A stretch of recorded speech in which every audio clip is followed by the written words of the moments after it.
अस्सलाम वालेकुम। उम्मीद है कि आप लोग ठीक ठाक होंगे, खुशबाश होंगे। तो मैं आज आपके लिए लेकर आई हूँ हैदराबादी बैगन आलू, जो कि बहुत यूनिक सी रेसिपी है और बहुत आसानी से बन जाएगी और इतने मज़े की बनेगी कि आप जो है एक के बजाय दो रोटियां खाएंगे। तो ये मेरा दावा गलत नहीं होगा। तो चलते हैं रेसिपी की तरफ। तो मैंने एक ले लिया है पैन, उसमें 3 से 4 स्पून मैंने साबुत और मैंने सौंफ ली हैं, 3 से 4 स्पून सौंफ के लिए हैं और 1 स्पून मैंने ज़ीरा का लिया है। अब इसको हम करेंगे रोस्ट और जो है हल्के आंच पे, ताकि ये जले नहीं। और जो है फ्लेम थोड़ा सा कम रखेंगे और जलाना नहीं है हमने। अगर जलेगा तो सालन ख़राब हो जाएगा। तो अच्छे से इसको रोस्ट कर लें। और ये देखिए, मैं तो हूँ जल्दी जल्दी स्पीड से जो है मैंने वीडियो चला दी है, ताकि टाइम वेस्ट किए बिना आप तक रेसिपी पहुँच जाए। तो ये देखें हल्का सा ब्राउन हो गया है।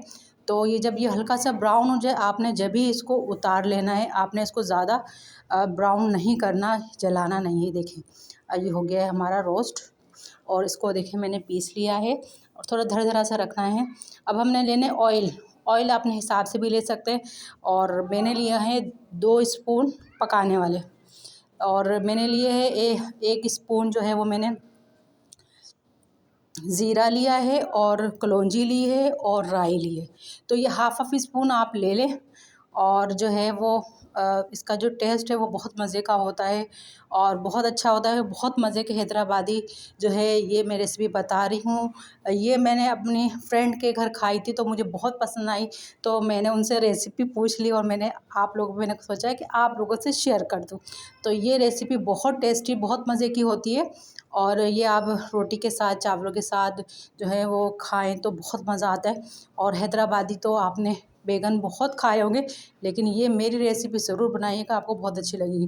प्याज ले ली है मैंने 2 अदद दरमियाने साइज़ की। कर लेना फ्राई अच्छे से। लहसुन अदरक का पेस्ट जो कि खाने की शान होता है। तो मैंने 3 स्पून मैंने ले लिए हैं, खाने वाले 3 स्पून। अच्छा सा फ्राई करना है उसको। और उसके बाद जो है फ्राई इस तरह करना है कि खुशबू आने लगे उसमें और थोड़ा सा ब्राउन हो जाए ये। और हमने लिए हैं टमाटर। टमाटर हमने 4 से 5 अदद लिए हैं टमाटर। और टमाटर को आपने स्लाइस में काट लेना है। चाहे आप छोटे काट लें, कोई इशू नहीं है। और जो है टमाटर हमने डाल दिए हैं। अब मैंने मसाले ले लिए, नमक, कुटी मिर्च, पिसा धनिया और पिसी मिर्च और हल्दी। वो आपने हिसाब से ले लेना है। और मैंने जो है वो हाफ़ स्पून सारी चीज़ें ली हैं।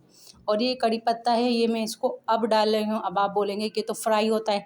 जब ये फ्राई हो जाता है उसके बाद की खुशबू जो होती है ना, वो कम हो जाती है।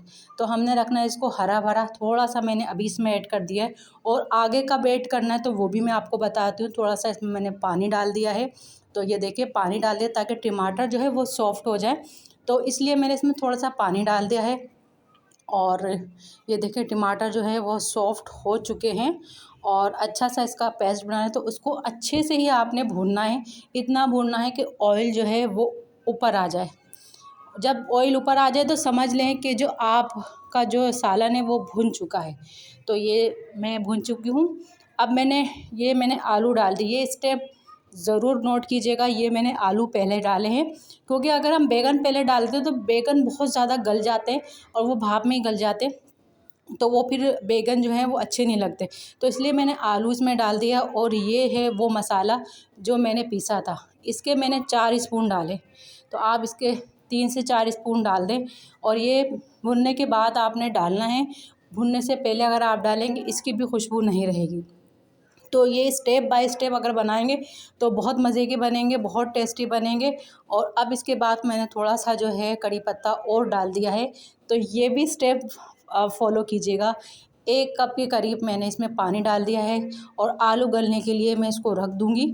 आलू जो है वो थोड़े बहुत गल जाए हैं। 70% इसको गला लें आलूओं को। और हम इसको ढक देंगे और कुछ देर के बाद देखेंगे तो आलू हमारे 70% गल चुके हैं। अब इसमें हम डाल देंगे बैगन। अच्छा, आपने जो खाए होंगे बैगन जो है वो साबुत हैदराबादी खाए होंगे, लेकिन मैंने स्लाइस कर लिए हैं इसके, और बहुत टेस्टी होते हैं। स्लाइस जब हम करेंगे तो हमें नज़र भी आ जाएंगे कि बैगन अक्सर ऊपर से सही होते हैं लेकिन अंदर से ख़राब होते हैं। और एक चीज़ और है कि आपने बीजों वाले बैगन नहीं लेने। अब मेरे पास आ चुके तो मेरे पास कोई ऑप्शन नहीं था, तो मैंने इसलिए बना लिए। तो आप लोग देख के लिएगा कि इसमें जो है बीज ना हो। अभी आता है हमारा आखिरी स्टेप, वो है हमारी इमली। इमली को है वो हमने अच्छे से भिगो दिया है, और अब आप ये देख लें किस तरीके से मैं इसको छन्नी की मदद से छान रही हूँ, ताकि जो है कोई इसमें बीज वगैरह, कोई मिट्टी वगैरह कुछ इस तरह का ना जाए। वैसे इसको धो के आप भिगोएं, जो मिट्टी होगी वो निकल जाती है पहले से। तो 2 बार हमने इस तरीके से करना है, और इसको आपने इस तरीके से, हमें सिर्फ जो है इमली का गूदा चाहिए तो वो हम इस तरीके से ले सकते हैं। तो आप ये देख लें कि मैं किस तरीके से कर रही हूँ, तो ये तरीका आप ज़रूर करें, किया करें। इमली ज़ाया नहीं होगी, ज़ाया होने से बच जाएगी। और ये इस तरह की इमली जो होती है वो ज़ाया हो जाती है, हम लोग फेंक देते हैं। तो बेहतर यही कि कोई भी चीज़ ज़ाया ना हो, रिस्क जो है वो हमारे पास प्रॉपर तरीके से हो, और हम उसको ज़ाया ना करें, ताकि बरकत ख़त्म ना हो। तो ये देखिए, ये जो है फुल हो चुका है, लेकिन जब ये थोड़े से सॉफ्ट होंगे तो बैगन थोड़े थोड़े नीचे चले जाएंगे। तो जनाब, बहुत मज़े का और टेस्टी सा जो ये हैदराबादी बैगन तैयार हो गए, बड़े यम्मी लगते हैं। और इसमें कुछ अचारी मसाले भी डलते हैं जो कि अच्छा फ्लेवर देते हैं। तो ज़रूर ट्राई कीजिएगा मेरी इस वीडियो को, और मुझे बताइएगा कि आप मुझे किस कंट्री से, किस सिटी से देख रहे हैं, और अपना नाम ज़रूर मेंशन कीजिएगा। अपना बहुत ज़्यादा ख्याल रखिएगा, दुआओं में करिएगा याद, और जाते जाते वीडियो को लाइक कर दें, चैनल को कर दें सब्सक्राइब, और बेल का बटन दबा दें ताकि हर आने वाली वीडियो आप तक पहुंच जाए। अपना बहुत ज़्यादा ख्याल रखिएगा। वीडियो ज़रूर आएगी, कमेंट करके बताएं कैसी लगी मेरी वीडियो, और इंशाल्लाह नेक्स्ट रेसिपी में आपके सामने होंगी। सईदा खुशी को दे इजाज़त, और बहुत ज़्यादा ख्याल रखिएगा। अल्लाह हाफिज़।